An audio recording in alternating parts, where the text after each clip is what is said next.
ನಾವಿವಾಗ ಬಂದಿರುವ ದೇವಸ್ಥಾನ ಕೋಪೇಶ್ವರ್ ಮಹಾದೇವ್ ಅಂತ. ಇದಿರೋದು ಖಿದ್ರಾಪುರ ಜಿಲ್ಲೆಯಲ್ಲಿ. ಈ ಕೋಪೇಶ್ವರ ದೇವಸ್ಥಾನವನ್ನು 12ನೇ ಶತಮಾನದಲ್ಲಿ ಶಿಲಾಹಾರ ರಾಜ ಗಂಡರಾದಿತ್ಯ ಕಟ್ಟಿದನು. ಈ ದೇವಸ್ಥಾನ ಸುಮಾರು 1109 ಮತ್ತು 1178ನೇ ಶತಮಾನದಲ್ಲಿ ಕಟ್ಟಲಾಗಿದೆ.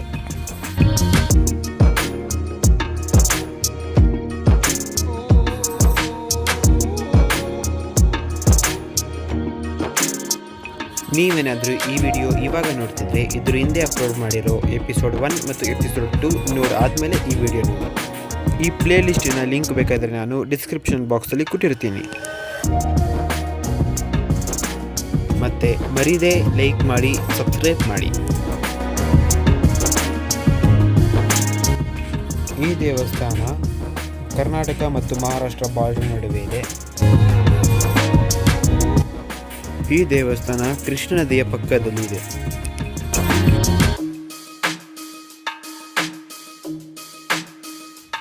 ನೀವು ಇವಾಗ ನೋಡ್ತಿರೋ ಈ ಮಂಟಪದ ಹೆಸರು ಸ್ವರ್ಗ ಮಂಟಪ ಅಂತ.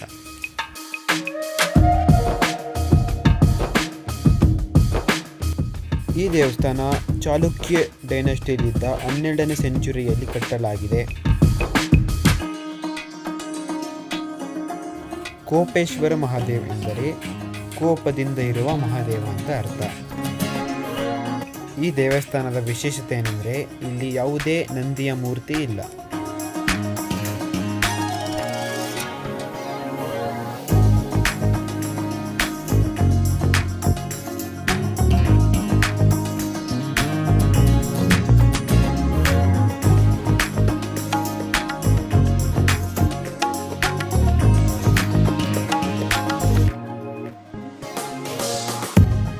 ಕೊನೆಗೂ ದರ್ಶನ ಮಾಡಿಕೊಂಡು ಇವಾಗ ಹೊರಗೆ ಬರ್ತಾ ಇದ್ದೀವಿ.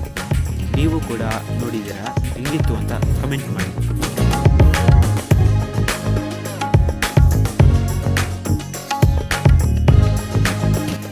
ಈ ದೇವಸ್ಥಾನ ರಾಮಾಯಣ ಮತ್ತು ಮಹಾಭಾರತದ ಕೆತ್ತನೆಗಳಲ್ಲಿ ನೋಡಬಹುದು.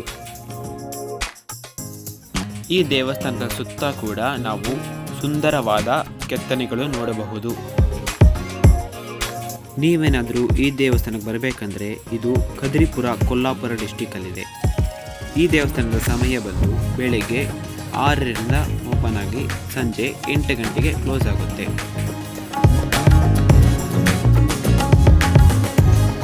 ನೀವಿಲ್ಲಿಗೆ ಬರಬೇಕಂದ್ರೆ ಬೆಸ್ಟ್ ಟೈಮ್ ಬಂದ್ಬಿಟ್ಟು ನವೆಂಬರ್ ಇಂದ ಫೆಬ್ರವರಿವರೆಗೂ.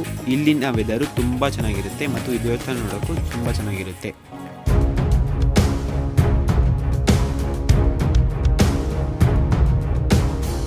ನೀವೇನಾದರೂ ಈ ದೇವಸ್ಥಾನಕ್ಕೆ ಬೈ ರೋಡ್ ಬರ್ತೀರಾ ಅಂದರೆ ಕೊಲ್ಲಾಪುರದಿಂದ ನಿಮಗೆ ಸುಮಾರು 50 ಕಿಲೋಮೀಟರ್ಸ್ ಆಗುತ್ತೆ. ಮತ್ತು ನರ್ಸೋಬಾಚಿ ವಾಡಿ ನಾವು ವಿಡಿಯೋದಲ್ಲಿ ಹೋಗಿದ್ವಲ್ಲ, ಅಲ್ಲಿಂದ ಬರಬೇಕಂದ್ರೆ ನಿಮಗೆ 20 ಕಿಲೋಮೀಟರ್ಸ್ ಆಗುತ್ತೆ. ನೀವೇನಾದರೂ ಈ ದೇವಸ್ಥಾನಕ್ಕೆ ಬರಬೇಕಂದ್ರೆ ಹತ್ತಿರದ ರೈಲ್ವೆ ಸ್ಟೇಷನ್ ಬಂದು ಜೈಸಿಂಗ್ಪುರ್ ಅಥವಾ ಮೀರಜ್ ಆಗಿರುತ್ತೆ.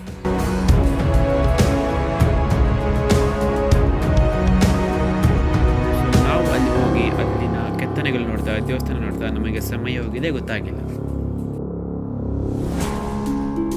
So thanks for watching. Till then take care, tata, bye bye. ನೀವು ಮುಂದೆ ಏನಾಗುತ್ತೆ ಅಂತ ನೆಕ್ಸ್ಟ್ ಪಾರ್ಟಲ್ಲಿ ನೋಡಬೇಕು. ಅಲ್ಲಿವರೆಗೂ ಟೇಕ್ ಕೇರ್, ಟಾಟಾ, ಬಾಯ್ ಬಾಯ್.